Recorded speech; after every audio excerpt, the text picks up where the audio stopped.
Bonsoir à toutes et à tous. La semaine africaine de l'arbitrage, de la justice et de l'information commerciale s'ouvre ce jour à Cotonou. Cette première édition a pour thème la Cour commune de justice et d'arbitrage au cœur du dialogue des juges de l'espace OHADA. Des magistrats, experts, acteurs économiques et institutionnels vont réfléchir autour des grandes questions liées à l'arbitrage en Afrique, le rôle de la justice dans l'espace OHADA, l'information commerciale comme levier de développement. La semaine est organisée par le gouvernement du Bénin avec l'Organisation pour l'harmonisation en Afrique du droit des affaires OHADA. Elle dure jusqu'au 2 octobre prochain et marque une étape décisive pour une justice moderne, accessible et intégrée au service du développement économique africain.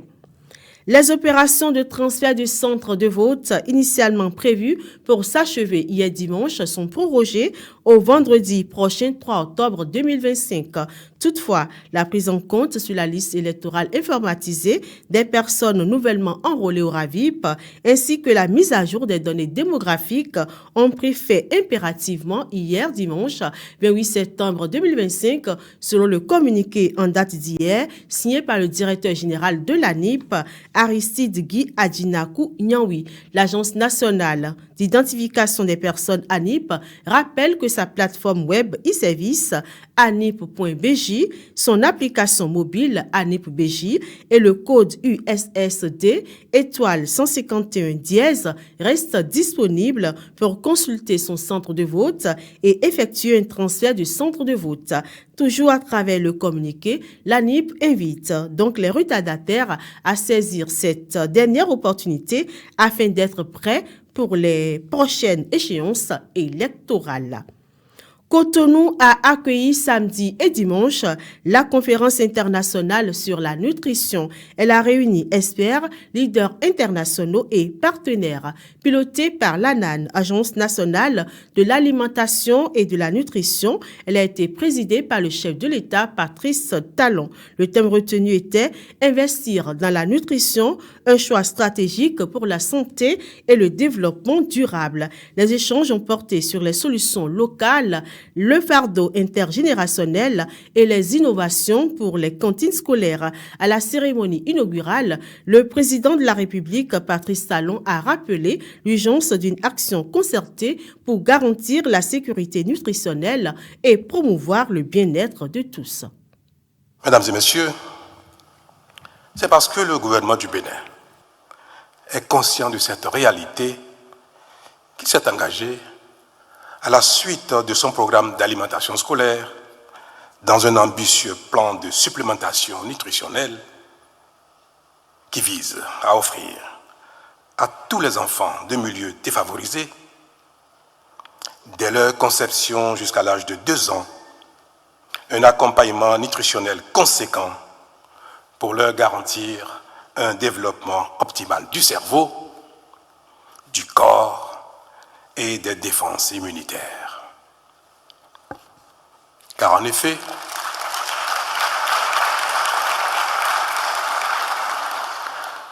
effet, chaque enfant malnutri, c'est une intelligence fragilisée et limitée.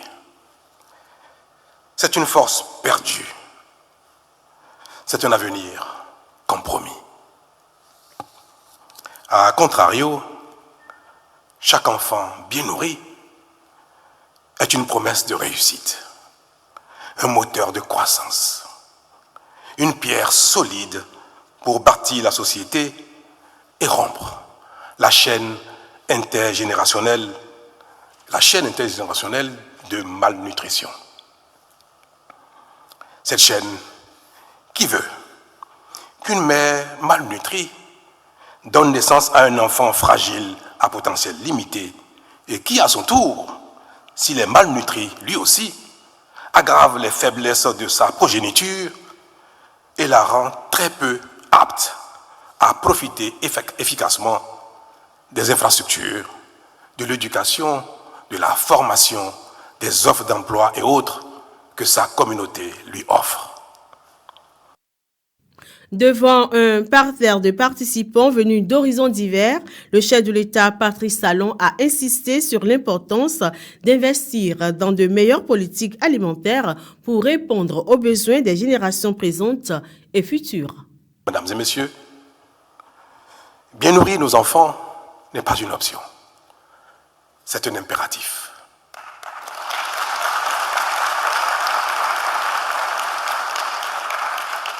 Je veux donc espérer, mesdames et messieurs, que cette conférence soit non seulement un cadre d'échange, mais aussi et surtout l'occasion de renforcer les connaissances et convictions pour susciter et booster les motivations au profit de la nutrition.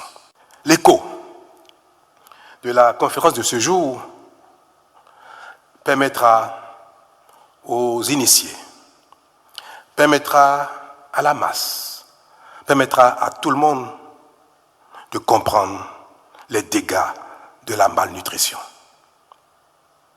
Je voudrais inviter les autorités béninoises, y compris moi-même, à en faire plus tard un large écho.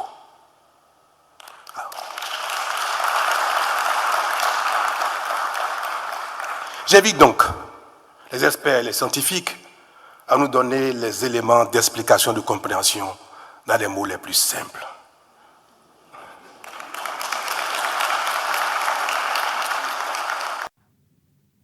Hors du Bénin à présent, la Russie se retire de la Convention européenne pour la prévention de la torture, une convention créée par le Conseil de l'Europe et dont la Russie a été exclue en 2022 après son offensive contre l'Ukraine. Une loi a été signée par le président russe Vladimir Poutine ce lundi à cet effet. Dans un document publié par les autorités russes, le président a signé cette loi adoptée précédemment par le Parlement qui avait accusé le Conseil de l'Europe basé à Strasbourg en France de discrimination contre la Russie.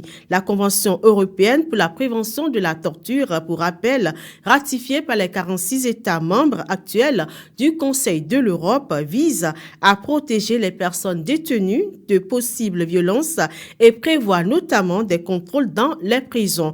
En août dernier, le ministère russe des Affaires étrangères avait affirmé que ce retrait ne causerait pas de tort aux citoyens russes et que la Russie restait soumise à des obligations internationales en matière de droits de l'homme.